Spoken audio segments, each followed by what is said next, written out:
कोई खुशबू न कोई फूल न कोई रौनक, कोई खुशबू न कोई फूल न कोई रौनक, उस पे कांटों की जहालत नहीं देखी जाती। हमने खोली थी इसी बाग में अपनी आंखें, हमसे इस बाग की हालत नहीं देखी जाती। मुंबई वालों, इंटाबिल वालों, आने वाली 20 तारीख को आपको अपने घरों से बाहर निकलना है और हिंदुस्तान के मुस्तकबिल का फैसला करना है। मुंबई के मुस्तकबिल का फैसला करना है, महाराष्ट्र के मुस्तकबिल का फैसला करना है।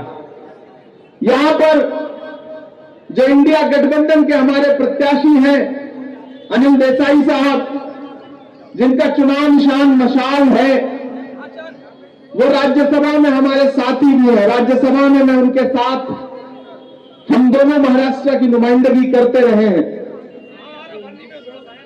निहायत ही शरीफ इंसान है। और जब उन्होंने मुझे आमंत्रण दिया कि आपको 15 तारीख को हमारे कार्यक्रम में हाजिर होना है, तो मैं उनका दावतनामा ठुकरा नहीं सका। मुझे सुबह निकलना है, कल रायबरेली में अपने नेता राहुल गांधी जी के लिए जनसभा करूंगा। कल सुबह यहां से निकलूंगा। पूरे देश में होता हुआ मुंबई पहुंचा हूं। आप बड़ी तादाद में यहां इकट्ठा हैं और मुझे खुशी है कि बड़ी तादाद में यहां उत्तर भारत के लोग इकट्ठा हैं, खासतौर से प्रतापगढ़ और उसके आसपास के लोग इकट्ठा हैं। मैंने सुन रखा था ये जो इलाका है ये प्रतापगढ़ वालों से भरा पड़ा है, तो मुझे भी लगा कि चल के मुलाकात की जाए, आप सारे लोगों से आपका शुक्रिया अदा किया जाए। मेरे भाई मुंबई वालों, ये चुनाव बहुत अहम चुनाव है और प्रधानमंत्री जी कितना भी रोड शो कर ले, उनका प्रायोजित मीडिया कितना भी आपको बताए कि भाजपा की लहर है, भाजपा जीतने जा रही है, नहीं, मैं पूरे देश में प्रचार करता हुआ यहां पहुंचा हूं।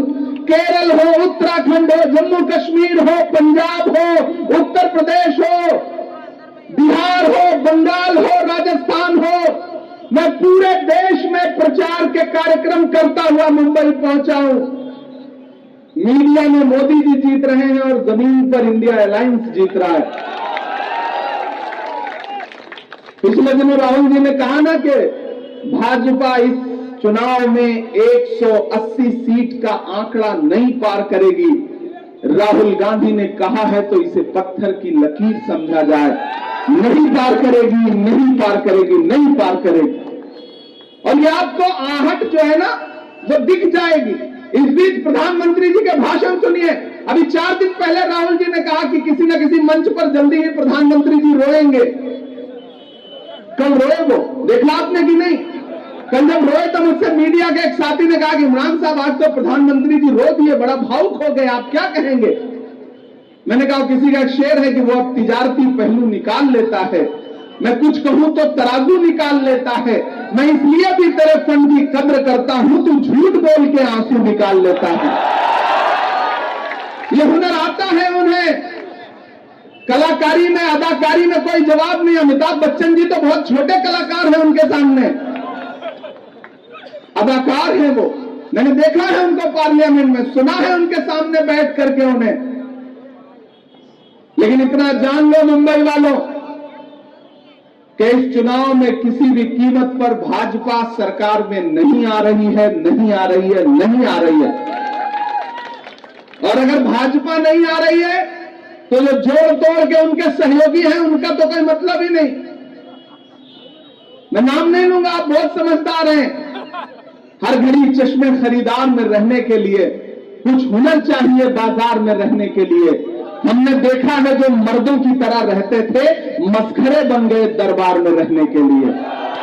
हमने देखा है किस तरह से उन्होंने समझौता किया, किस तरह से राज्य की अस्मिता के साथ समझौता किया।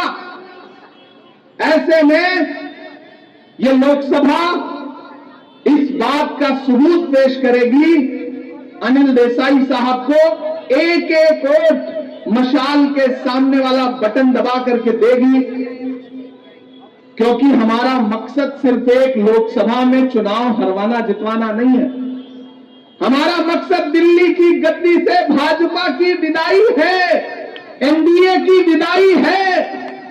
और मैं पूरी जिम्मेदारी से कह रहा हूं कि देश का हर वो राज्य उठा करके देख लीजिए जहां भाजपा ने सबसे ज्यादा सीटें हासिल की थी, हर उस राज्य में भाजपा आधे से ज्यादा सीटें हारने जा रही है। मैं पूरे देश में होके आ रहा हूं, पूरे देश में एक नारा गूंज रहा है कि दक्षिण भारत में भाजपा साफ, उत्तर भारत में भाजपा हाफ। कुल मिलाकर के 150 से 180 के बीच में आंकड़ा रहना है। ऐसे में आपकी भूमिका बहुत महत्वपूर्ण हो जाती है। मैंने कहा ना, अनिल भाई से मेरी मुलाकात तब हुई जब मैं राज्यसभा में शपथ लेने के लिए गया। मुझे लगा एक पढ़ा लिखा विनम्र इंसान, शराफत जिनके चेहरे पर है, वो राज्यसभा में आपके राज्य की नुमाइंदगी करते थे, प्रतिनिधित्व करते थे। और इस बार इंडिया गठबंधन ने, उद्धव ठाकरे साहब ने उनको यहां पर लोकसभा का प्रत्याशी बना करके आपके बीच में भेजा है। मैं कांग्रेस पार्टी की तरफ से महाराष्ट्र में आपका प्रतिनिधित्व करता हूं। मैं अपने कांग्रेस के तमाम साथियों से ये कहने आया हूं, अपील करने आया हूं, और खास तौर से उत्तर भारत के तमाम साथियों से ये अपील करने आया हूं कि ये चुनाव बहुत महत्वपूर्ण चुनाव है। ये चुनाव भारत के संविधान को बचाने का चुनाव है। कोई कितना भी हिंदू मुसलमान करे, मंदिर मस्जिद करे, उससे कह दो कि नहीं, ये सारे भाषण अपने पास रखो, हमें इस बार डॉक्टर बाबा साहब अंबेडकर का संविधान बचाना है। हम उसके लिए वोट करेंगे, बाद में देखेंगे, क्योंकि अगर इस बार चूके तो शायद फिर कभी नहीं। 2024 में चूकने का मतलब है आने वाले सालों में देश में चुनाव होगा या नहीं होगा, इसकी कोई गारंटी नहीं है। इसलिए मैं आपसे कहना चाहता हूं कि ये चुनाव आखिरी मान करके वोट करने जाइए, और जब घरों से निकल करके जाइए और मशाल के सामने वाला बटन दबाइए तो सिर्फ ये मत सोचिए कि आपका वोट सिर्फ अनिल देसाई जी को जाएगा। नहीं, आपका वोट अनिल देसाई के साथ साथ मोहब्बत के उस मसीहा को जाएगा जिसका नाम राहुल गांधी है। आपका एक एक वोट डॉक्टर बाबा साहब अंबेडकर के सच्चे अनुयायी मल्लिकार्जुन खड़गे जी को जाएगा। आपका एक एक वोट सोनिया गांधी जी को जाएगा। आपका एक एक वोट प्रियंका गांधी जी को जाएगा। आपका एक एक वोट उद्धव साहब ठाकरे जी को जाएगा। आपका एक एक वोट शरद पवार साहब को जाएगा। आपका एक एक वोट आपके भाई इमरान प्रताप गढ़ी पर आपका एहसान होगा।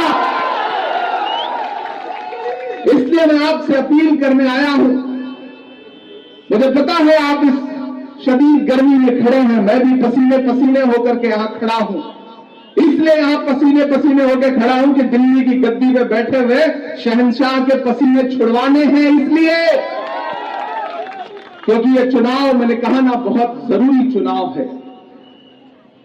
बहुत सारे लोगों ने साजिशें की और उन्होंने सोचा कि हम नेताओं को तोड़ लेंगे तो शिवसेना समाप्त हो जाएगी, नेताओं को तोड़ लेंगे तो एनसीपी समाप्त हो जाएगी, नेताओं को तोड़ लेंगे तो कांग्रेस समाप्त हो जाएगी। नहीं, मैं तो भाजपा के लोगों से कहूंगा कि देखो, देश भर में, देश के हर राज्य में उठा के देखो।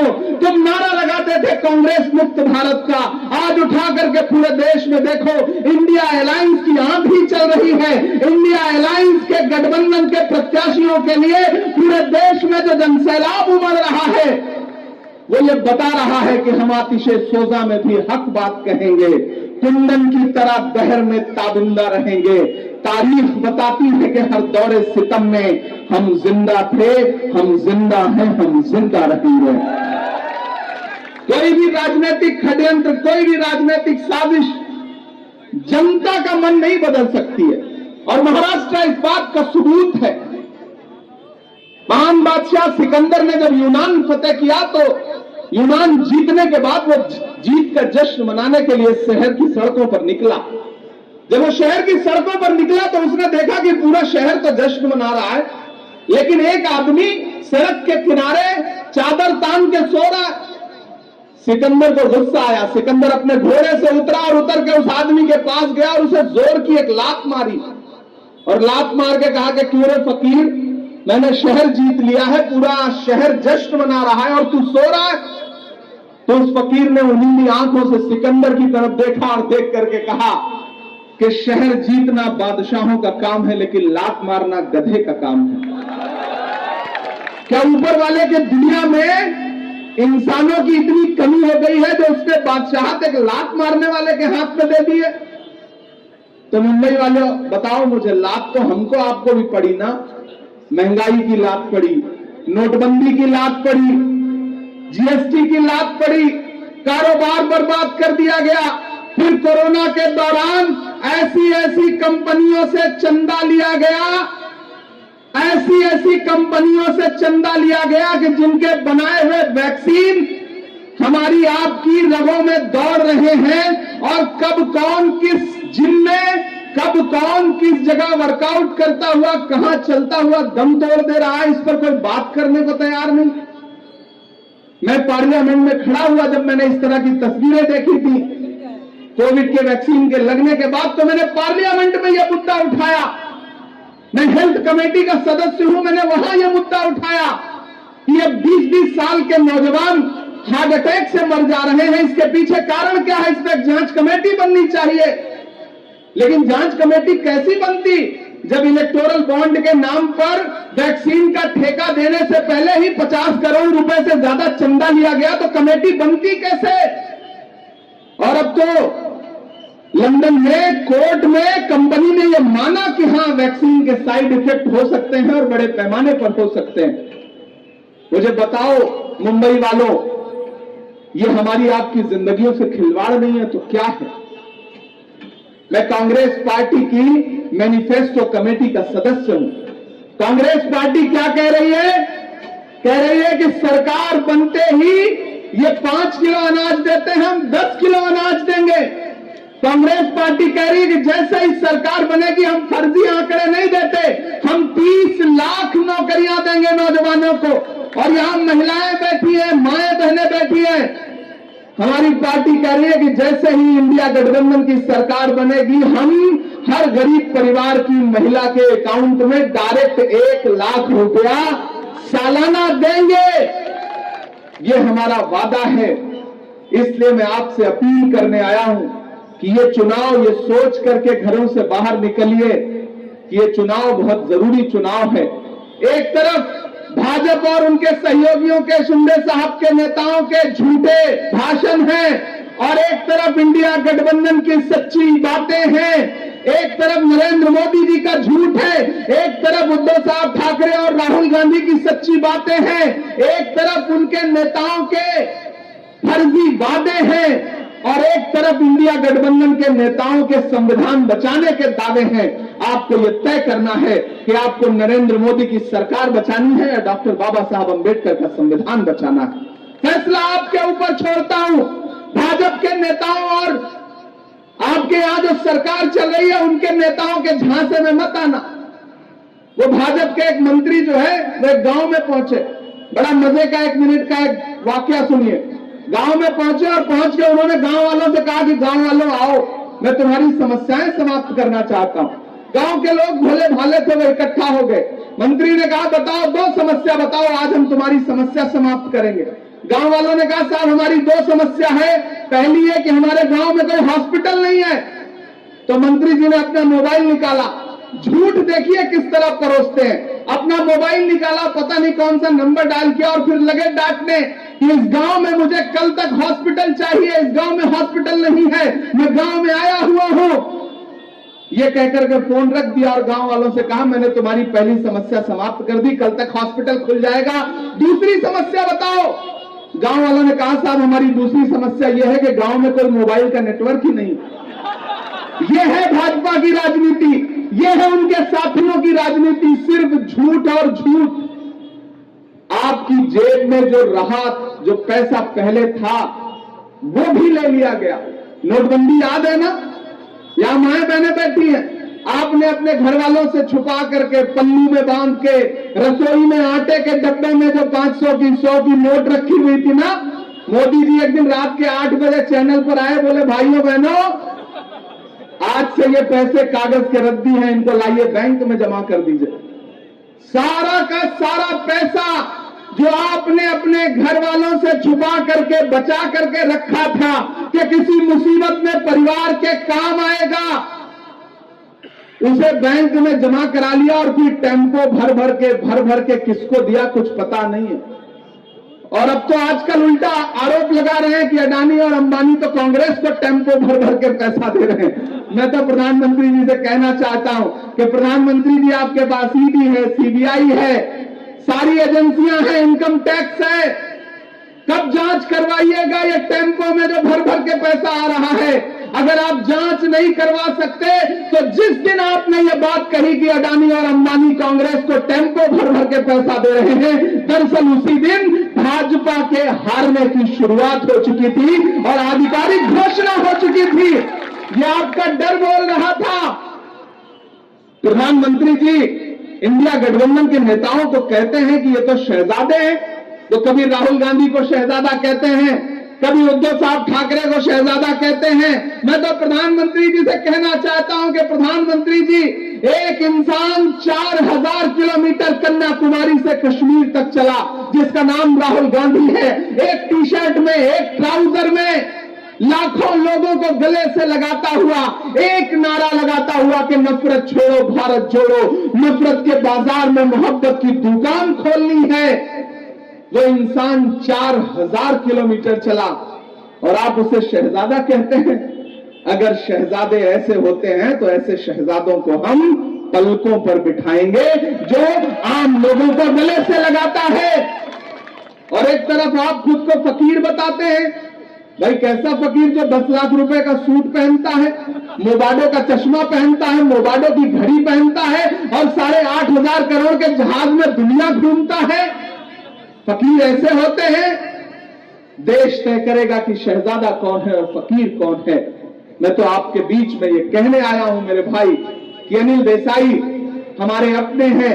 अनिल देसाई साहब इंडिया गठबंधन के मजबूत प्रत्याशी हैं, वो चुनाव जीतने जा रहे हैं। मैं तो इसलिए अपना दामन फैलाने आपके बीच में आया हूं कि 4 जून को जब रिजल्ट आए और ये तय हो कि दिल्ली की गद्दी पर इंडिया गठबंधन का प्रधानमंत्री बैठेगा, वो प्रधानमंत्री जब शपथ ले रहा हो तो एक तरफ इमरान प्रताप गढ़ी खड़े हो, एक तरफ अनिल देसाई खड़े हो, तब मुझे लगेगा कि वो सपना साकार हुआ है। मैं उस सपने को पूरा करने के लिए यहां आया हूं और ये चुनाव ही तय करेगा कि आने वाले दिनों में जनमत लूटने वालों की महाराष्ट्र में क्या दुर्गति होगी। क्योंकि साल भर, 1.5 साल बाद, साल भर भी नहीं बीतेगा, यहां भी तो चुनाव होंगे।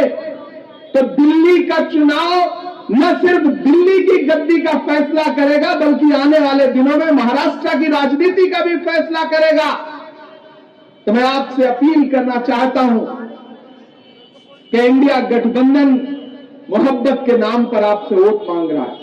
हम नफरत की बात नहीं करते, हम नफरत की राजनीति नहीं करते। हम आपसे मोहब्बत के नाम पर, प्यार के नाम पर, प्रेम के नाम पर, आपसी भाईचारे के नाम पर वोट मांगने आए हैं। और यहां जितने साथी खड़े हैं उत्तर भारत के मेरे, मैं उनसे अपील कर रहा हूं कि इस चुनाव में शिद्दत से पार्टिसिपेट करिए। अनिल देसाई साहब की जो मशाल है इसकी लौ को और बढ़ाइए, क्योंकि जब तक दुनिया में आप क्रांति की कोई भी उम्मीद करेंगे तो बिना मशाल के क्रांति नहीं हो सकती है। तो इस क्रांति के लिए आप सबको साथ आना पड़ेगा। गर्मी बहुत है, पसीने पसीने होकर के मैं भी माइक पर खड़ा हूं, आप भी नीचे, मुझे पूरा विश्वास है कि पसीने पसीने होकर खड़े होंगे। लेकिन नया पाने की चाहत में पुराना छूट जाता है। तुझे अपनाऊं तो मुझसे जमाना रूठ जाता है। मोहब्बत पढ़ने लिखने में बहुत आसान है लेकिन मोहब्बत को निभाने में पसीना छूट जाता है। मैं वही मोहब्बत निभाने आपके बीच में आया हूं और आप भी बड़ी संख्या में यहां पर मौजूद हैं। तो सबसे पहले तो मैं आपका शुक्रिया अदा करता हूं, क्योंकि सांसद बनने के बाद ऐसा कोई मौका नहीं लग पाया था कि आपका शुक्रिया अदा करने, आपका धन्यवाद अदा करने आ सकूं। और अभी आया भी तो बिल्कुल चुनावी माहौल में आपके बीच आया हूं।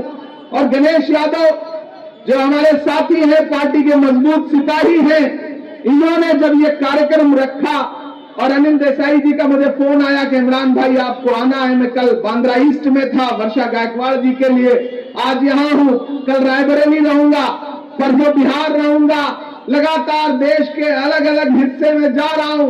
मैं आपको विश्वास दिलाता हूं, यकीन दिलाता हूं कि टीवी चैनल देखना बंद करिए। असली जो माहौल है वो देश की जनता बता रही है, सोशल मीडिया बता रहा है कि इस बार किसी भी कीमत पर भाजपा की सरकार दिल्ली में पलट के नहीं आ रही है, नहीं आ रही है, नहीं आ रही है।